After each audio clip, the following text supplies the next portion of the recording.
Welcome back to Real Estate Mindset. Today's video is going to be absolutely bonkers. Now, the data is in, and today we're going to go over the overwhelming amount of new construction inventory, and I'm also going to show you guys just how much housing stock new homes consist of. I'm going to show you guys that the reality is there's an overwhelming amount of new home construction. In fact, it's at historical levels. The reason why it's so important to understand that, like I've been saying, new home prices and incentives generally lead the housing market. So if we want to understand what's going to happen with existing homes, then we really need to pay attention to what's happening with new homes. And guys, I'll tell you right now, new home values are absolutely melting down and the inventory is skyrocketing at an unprecedented pace. I'm going to bring up an article from January of 2008, and I'm going to show you guys how similar the new home construction crisis is right now compared to 2008. This will be linked in my description. This is from January 28th,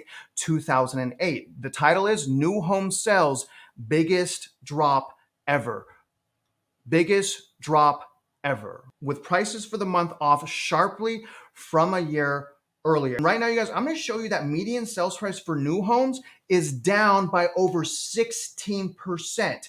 Right now. Let's read a little bit more of this. The reading was well below the consensus forecast of 645,000 sold properties, according to the economists surveyed by briefing.com. The weak December sales left full year new home sales at 774,000, down 26% from 1 million units. That's crazy to me, sold in 2006. And if you guys want to continue reading this is a very, very intriguing article. It goes into existing homes and new homes, and you guys will find that it's incredibly remarkable, the similarities on what's going on right now with new construction versus what went on in 2006, 2007, and 2008. But really what I want to hone into is the amount of listings of new homes compared to the amount of existing home listings, because we know we have a problem with existing homes. The problem is called golden handcuff effect, whereas homeowners that purchased prior to 2022 essentially have interest rates 2, 3, 4% and can essentially not afford to sell their house if it's a primary residence, because why? They have to move somewhere else, and they would essentially be moving to a mortgage at maybe a 3% to a mortgage at a 7%, so they can't afford it. The name of this Redfin article is New Builds Make Up 1/3 of houses on the market, with high rates locking up existing mortgages. Home buyers are turning to newly built single-family homes as overall inventory sits at an all-time low. Again, as a result of existing homes. New homes are most common in El Paso. I was surprised to hear that. Omaha, Raleigh, and least common in California and Hawaii.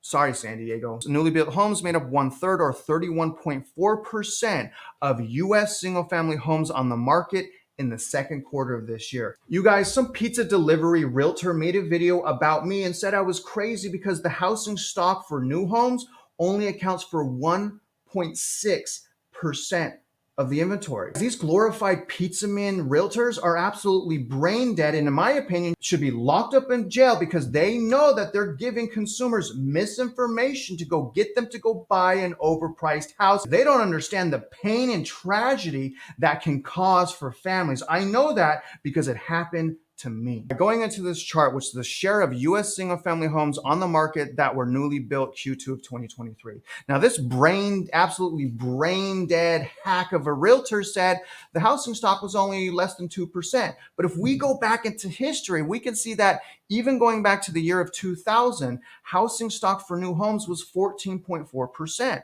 So I think it's really important and it's really valid for us to start talking about new home construction. And look at how much this skyrocketed. So basically in 2009 Q2, we were only at 16.7% of the share being new homes. Now look at this, guys. As a result of the lack of existing homes, this skyrocketed up, absolutely ballooned up, peaking at 34.5% in Q1 of 2022, sitting at now at 31.4% in Q2 of 2023. And if I'm not mistaken, you guys, we have the highest Q2 on record as far as new home share in the market. This is so important to understand because there's so many people, including Warren Buffett, and I get it, and I'm not saying I'm smarter than him. I don't know about stocks. He apparently dumped a bunch of money in DR Horton, but I believe that was in Q2. And in Q2, he may have made a good decision. But does he still own these stocks?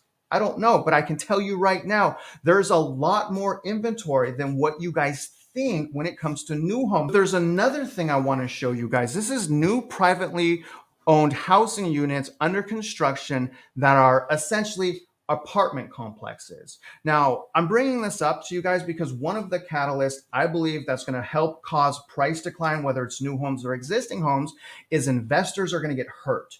One way the investors are going to get hurt is the rental market. And by looking at this chart, we can see the sheer amount of rental units that are coming to the market right now. And when the market is saturated with inventory, that's when prices go down. And when prices go down, investors don't make as much money. If investors don't make money, they get rid of the asset, right? But look at this, you guys. This is not single family homes. There is right now almost 1 million buildings under construction. This chart goes back to the early 1970s. We have never before in the history of our nation been building as many apartments and multi-units as we are right now. And honestly, you guys, this is 5 units or more, which means the minimum amount of rental units coming to the market, think about what I'm going to say right now, is 5 million units right now under construction. And that is the absolute minimum amount. More realistically, it's probably more like 10 to 20 million rental units being constructed right now. Insane. Let me take you guys now to Lennar, and I'm in my own local housing market here in Houston, Texas, and I'm only looking at Lennar. Now, I usually look at Lennar because generally what I've noticed, Lennar leads the way for price cuts, and generally that spreads to other home builders. So take a look at Houston, you guys. Roughly there's 332 homes, new homes just from Lennar. And I want you guys to look, let me move my picture here so you can look to the left of my picture. And I'm just going to scroll down here and look at the price cuts, you guys. Look at these price cuts. This is even worse than the last time this one right here is over 10%. Look at this. This is worse than, and look at the price points. This is in the low 200s, right? This is worse than I showed you guys last time. Everything is being price cut right now. I'm going to tell you guys what you're seeing right now. You're seeing forced selling. Builders must sell no matter the conditions of the market. And you guys, they went all in like Warren Buffett and they got to sell these houses. But not only are they cutting prices, Lennar specifically is offering literally outrageous, crazy buying incentives. You guys, interest rates right now are in like the mid 7s. According to this, and this is in Houston and in the Texas area, they're offering a 4.25% fixed rate. That is 3% under the average. You guys, that puts payments $700, $800, $900 lower than if someone bought an existing home. These insane incentives are no longer working. And that incentive is on top of a $10,000 towards closing costs. A lot of stuff going on right now with new home construction. In fact, there's an entirely separate market for new homes. It's basically a tale of two cities right now when it comes to new homes versus existing homes. When I first see this, I'm like, you know what? I want to buy a house that's marked down 15%. That comes with a 4.25% interest rate.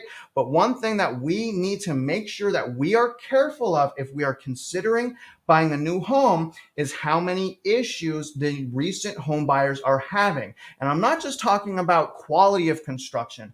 I'm talking about the arbitration agreements and the special warranty deeds that do not allow purchasers to sue the builders. And we can see this all over the internet by typing in Lennar Complaints or any home builder for that matter. And you guys can see horrible, horrible reviews. Right now, according to Consumer Affairs, Lennar Homes has a 1.3 star rating. So in other words, it's going to be extremely important to do your due diligence, your home inspections, make sure before you close on a new home that you're having things fixed. I want to double down on this video, you guys, and I'm going to access my local housing market here in Houston, and I'm going to take you guys behind the scenes and show you guys what's active on my live MLS, because I want to show you guys just how many new homes There actually is. They're everywhere in my local housing market. Take a look. Don't forget, a realtor can do the same thing for you. And if you're a realtor watching this, you better be doing this for your clients. So this is my active MLS. This is Matrix. All I'm going to do, you guys, I put Conroe in here. Okay. So the first thing I want to show you is right now, total listings for Conroe equal 1,208. Okay. So there are right now 1,208 listings, counting existing and new listings in Conroe. Now let's filter this and see how many of that 1,208 listings are new homes. The way we do that is very, very easy. We just go to year built and we put 2002 to 2023, and then we see our results. And we can see we have 692 homes that are brand new, up for sale right now. Now that equals 57%. More than half. So in other words, you guys, you got to be really careful who you believe, because the reality is a lot of these realtors really are pizza delivery person. They really are trying to just tell you things to convince you to buy an overvalued house. And part of the things that I'm hoping I'm giving you guys back is at least giving you the links, giving you the data to review on your own, because I do understand people have different financial situations. People have different reasons to buy. I just really, really believe that right now is an absolute awful, toxic, horrible time to buy real estate. And having said that, you guys, that doesn't mean that a small, very small, tiny amount of people can't find great deals. The trick that I want to teach you guys is how to find a great deal, because as we go into this crashing market, we need to understand as consumers that want to buy real estate what we're looking for in a house. And then once we understand what we're looking for, we also need to understand how to find it and then how to get it. And as we move forward with the Real Estate Mindset channel, I plan on showing you guys exactly that. Now, other than that, you guys, if you're out there investing in real estate, you already know I wish you luck and I hope you win.